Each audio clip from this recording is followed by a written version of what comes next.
For the first time in years, official Dragon Ball what-ifs were the core feature of a new Dragon Ball game, in Sparking Zero. I already broke down Goku's routes, but Vegeta's are some of my favorites. He gets to be a lot more than Goku's grumpy sidekick once in a while, from him rejecting the Majin Power from Babidi to both him and Trunks defeating Cell. So today I'll be going through all of Vegeta's what-ifs in Sparking Zero.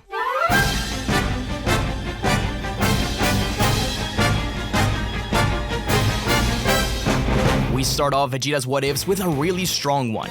In the original, Vegeta isn't exactly the most helpful while training in the time chamber. But what if, for once, Vegeta decided to be slightly more emotionally available? To get this path, we start off in the mission Wind Up Doll. There, Vegeta just finished making quick work of Android 19 with his brand new Super Saiyan. Now 17, 18, and 16 are all free, but Vegeta will make sure that these androids experience fear. The what if is triggered if you take down 18 fast enough, which is already a win for Vegeta's ego. But even with that, infinite energy is a little hard to beat. The classic win in the game, lose in the story. Vegeta performed a lot better than in the original, and now promises himself that next time they meet, he will have surpassed them. Goku also recovers a little quicker than normal, and they discuss their next step, the hyperbolic time chamber, knowing that there's something beyond Super Saiyan just around the corner. This is where some big changes begin. Vegeta is more determined than ever to defeat the androids, and whatever comes next. So he approaches Trunks in the time chamber. Normally, Vegeta ignores Trunks, and selfishly tries to find his lone path beyond. But this time, Vegeta does want to train together, and while Trunks is honored by this, he's also cautious about hurting his father's pride, and wonders if he should keep the secret of the roided-out Super Saiyan Grade 3 to himself. Vegeta's experience and will shows through, and he pushes Trunks to the limit. The boy finally decides to show his father his new form.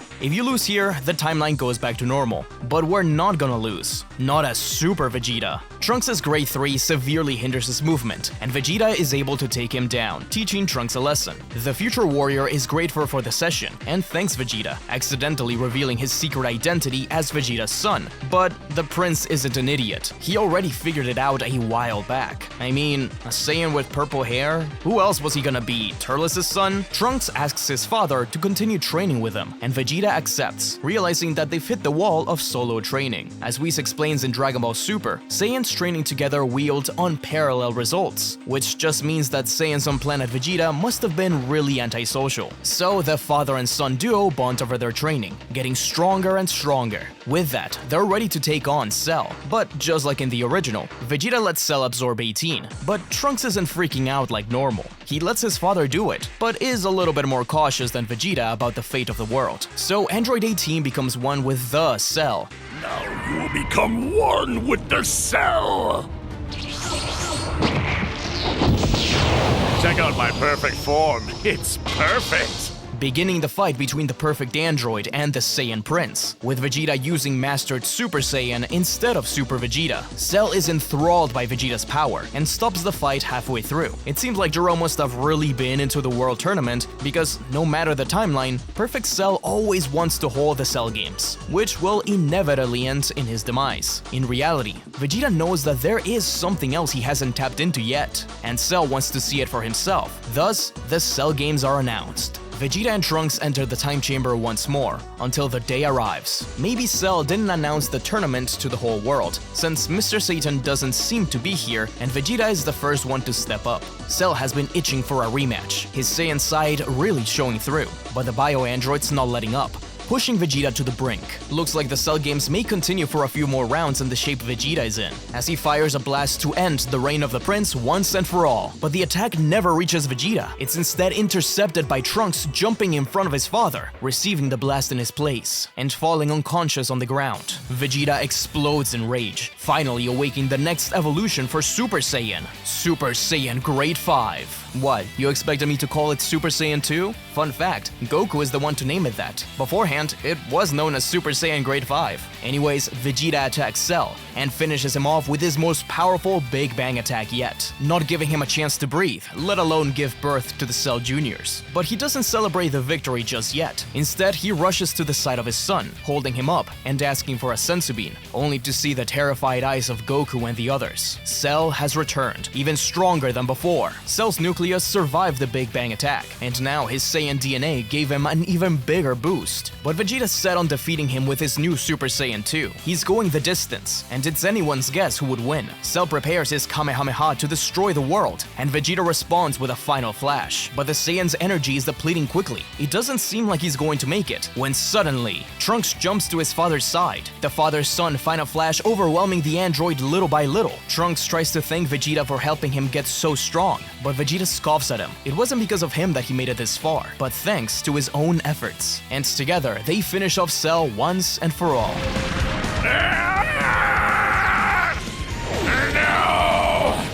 This cannot be!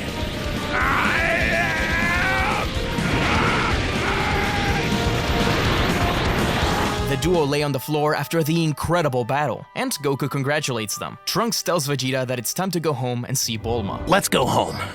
Mom's waiting for us. Of course. And that's where this story leaves off for now. So Vegeta got quite a bit of character development beforehand. Goku stays alive and Vegeta's ahead of him. So I guess Majin Vegeta probably wouldn't happen, especially since the two rivals are there to keep pushing each other bit by bit. It's only a matter of time before Goku gets Super Saiyan 2, and Gohan had it hidden just beneath the surface. Hopefully he ends up keeping up training with his father around. With all the training they'll be doing, maybe they'll have an easier time with Majin Buu. But if you do happen to lose to Trunks in the time chamber and get kicked out to the main storyline, there is still another what if you can get against Imperfect Cell.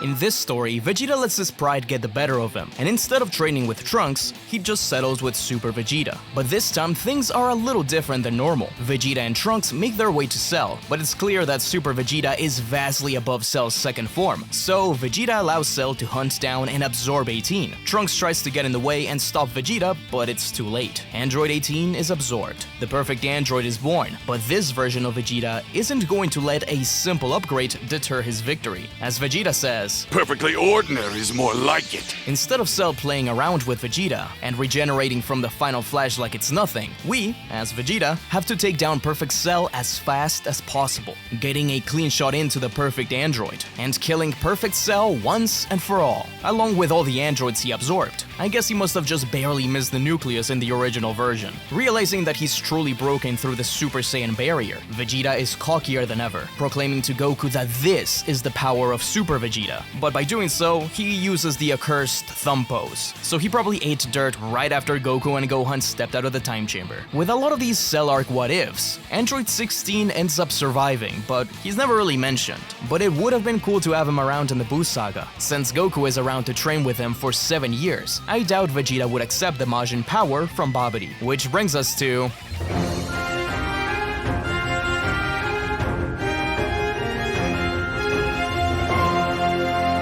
It's been 7 years since the fateful match between Gohan and Cell, and now the young Saiyan invites Vegeta and the others to the World Tournament. There, Goku will visit Earth for a single day. In order to prepare, Vegeta takes Trunks out to train. He has to be ready for the Super Saiyan bargain sale. This is one of the strangest ways to unlock a what-if, and it's really easy to miss, since to get to this path, you don't do something in the Majin Vegeta stage. Instead, you have to fight Kid Trunks while taking as little damage as possible. Only then will the option to reject Babidi be granted to you. Was it that easy? By the game's logic, if Vegeta dodged that one punch, none of this would have happened? Anyways, Trunks praises his father for being so strong, as Vegeta reveals that he's never stopped training, even through his greatest hardships, showing a true change of heart. When Trunks looks sad that he won't get to go to a theme park, Vegeta still promises to take him regardless, a promise he would eventually fulfill in Dragon Ball Super Episodes 2, as long as he agrees to keep training together as Super Saiyans. So Trunks is not gonna get to hang out with Goten today. Overall, Vegeta seems to be in a better spot mentally than usual. Sure, Goku died and they never got a rematch, but he pushed it all away, continued training, and didn't get punched in the face by an 8-year-old. The day of the tournament arrives, with Goku and Vegeta drawing each other as their very first match. But But once Popovich and Yamu reveal themselves, the Saiyans have no option but to listen to the Supreme Kai and follow them to Babidi's ship.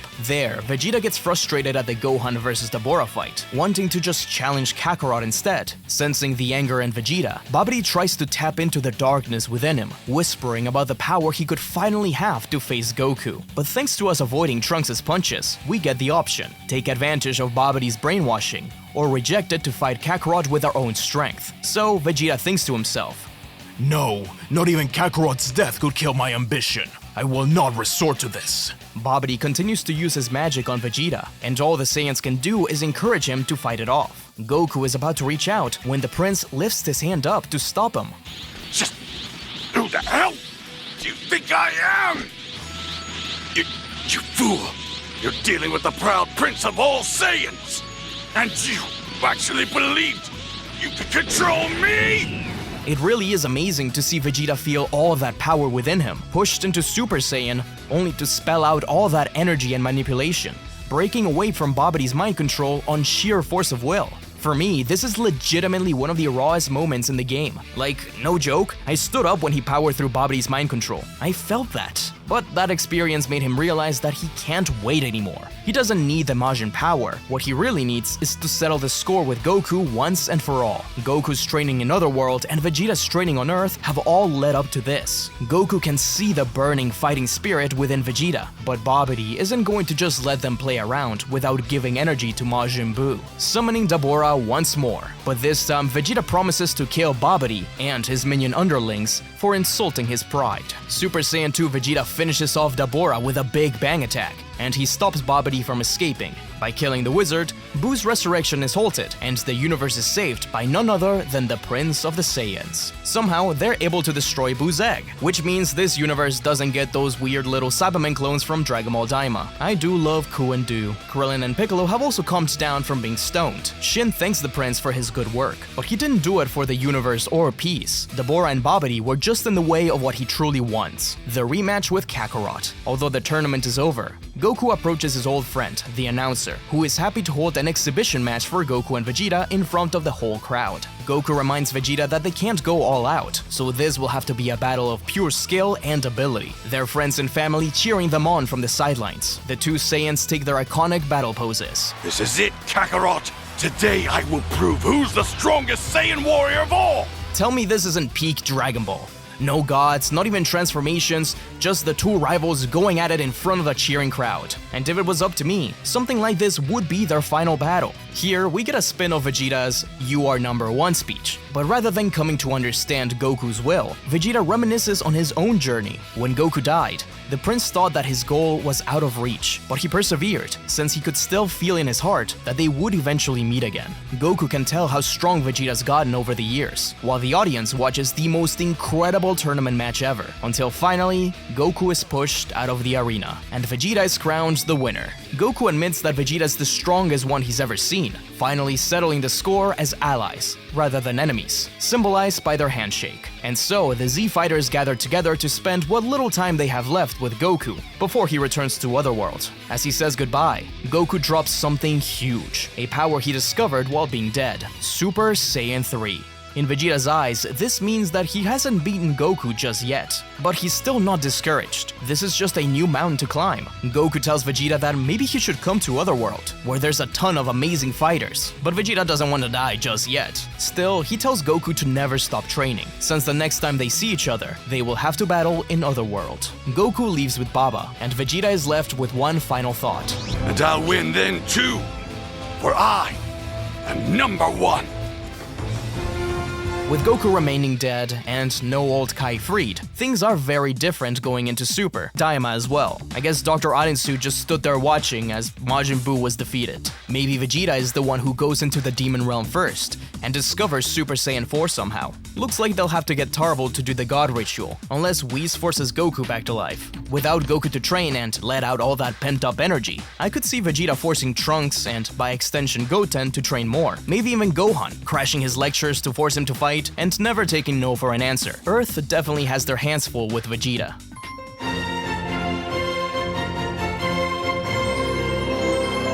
Next up, we have a smaller what if, one where we pick up in the middle of the fight between Goku and Majin Vegeta. The prince knocks out Goku and heads to confront Majin Buu. I think it's really sweet here that he specifically wants to avenge Gohan, since his ki disappeared and he thinks he's dead. The fight begins, but Vegeta needs to finish off Buu as fast as possible without the final explosion to unlock this path. Ultimately, Vegeta is able to defeat both Babidi and Buu, regardless of the fact that Buu is clearly intact. It doesn't really get explained how he defeated Buu. Maybe he just screamed loud enough this time? I mean, if the final explosion didn't work, what insane power did Vegeta have to just beat the soul out of Buu? Either way, it was his wish to protect Trunks that pushed him into victory. With Babidi dead, the spell is lifted from Vegeta, and he is reunited with everyone. Trunks runs to his father, and with a rare smile, he lifts his son up in victory. And with that, Vegeta takes Trunks to a theme park. Of course, Gohan wasn't actually dead. Since Buu is gone, the old Kai is never freed, and Gohan probably stopped his Seesaw training early on. Poor Gohan. Oftentimes with these Buu Saga what-ifs, he ends up never getting ultimate, and Goku stays dead, since the old Kai can't just give him his life. Looks like Dragon Ball Super will be all about Vegeta. We have one final what-if adventure for the prince to go through, and it's a pretty fun one. This time we pick up after the battles against Buuhan, soon after Vegeta tricked Buu into absorbing him, freeing his friends, and turning Super Buu into the original form of the Majin, Kid Buu. After destroying Earth, Buu follows Goku, Vegeta, Dende, and Mr. Satan to the world of the Kais for one final fight. Here we actually get to pick what we throw against Goku to see who fights first, rock, scissors, or paper. Even if you do win, Vegeta ends up fighting Kid Buu for like 2 seconds and then Goku demands to switch. And while watching him fight, Vegeta thinks to himself how he understands why Goku fights, and why he can always surpass his limits, because he is number 1. Only for Goku to stop the fight and tell Vegeta that he can't beat Buu. He needs time to gather his ki, so it's up to Vegeta to handle Buu in the meantime. But in this what if, Vegeta takes it a little too far and ends up nearly killing Kid Buu, while Goku took his sweet time. Together, Goku and Vegeta charged their most powerful attacks, the Big Bang and Kamehameha combination, completely wiping out Kid Buu and bringing peace to the universe. And with no time to waste, Vegeta turns to Goku and demands a rematch once more. I guess that since they were able to defeat Buu earlier, they have enough pent-up energy in the tank to keep going. On Earth, everyone is revived, and they can finally rest. Thanks to the wish to revive everyone, Vegeta is also back. Shin cannot believe that they'd rather keep fighting than rest after all that trouble. That's exactly it, as Vegeta says. Of course, we're Saiyans. He's right, Supreme Kai. What I want more than anything is to fight with Vegeta again. Super Saiyan 2 Vegeta and Super Saiyan 3 Goku rush at each other to settle things once more. The two rivals turn friends, pushing each other little by little to overcome whatever wall is in front of them, even if it is each other. They both want the other to get stronger, because it only means they'll have a new challenge to overcome. And so, despite having a weaker form, Vegeta is able to break past his limits and take down Super Saiyan 3 Goku. Still, he admits, Kakarot is a freak of nature, the way he can put up a fight. Since Goku had just recently returned to life, and doesn't have his dead body to make up for the massive drain of Super Saiyan 3, maybe this is why Vegeta was able to beat him once again. Goku returns the compliment to Vegeta, surprised that Super Saiyan 3 wasn't enough. But Vegeta walks up to his fellow Saiyan and gives him a hand up. Goku promises to get stronger and win next time, and Vegeta knows it's only a matter of time before it happens. But that doesn't matter, because he'll just continue to grow, getting stronger each step of the way. In the end, both Saiyans return home, having finally come to understand each other, and leaving their animosity behind, instead replaced by their neutral desire to break past anything that comes their way, redefining what it means to be a Saiyan. Nothing much changes for this one into the future, but maybe both Saiyans train together more and get stronger and stronger earlier. Above anything, it's a nice little character piece for them both. And that's the thing about the Vegeta what-ifs. Although there are only a few of them, and sadly they don't venture into Super, they feel a lot more character-focused than the others, centering on Vegeta's mindset through the series. From his relationship with future Trunks, his boiling frustration, and his mutual respect with Goku. These are my favorite sets of what-ifs, even though they lack some of the spectacle. But of course, it would have been nice to get more. I know we all meme on Vegeta's streak of L's, but if you actually follow his arc, he has one of the most complete journeys in the series. These what-ifs just kinda prove that. Anyways, thanks for watching. Be sure to final explosion that subscribe button, and if you're looking for more deep dives into Dragon Ball, check out my video explaining one fact for every Dragon Ball Z episode.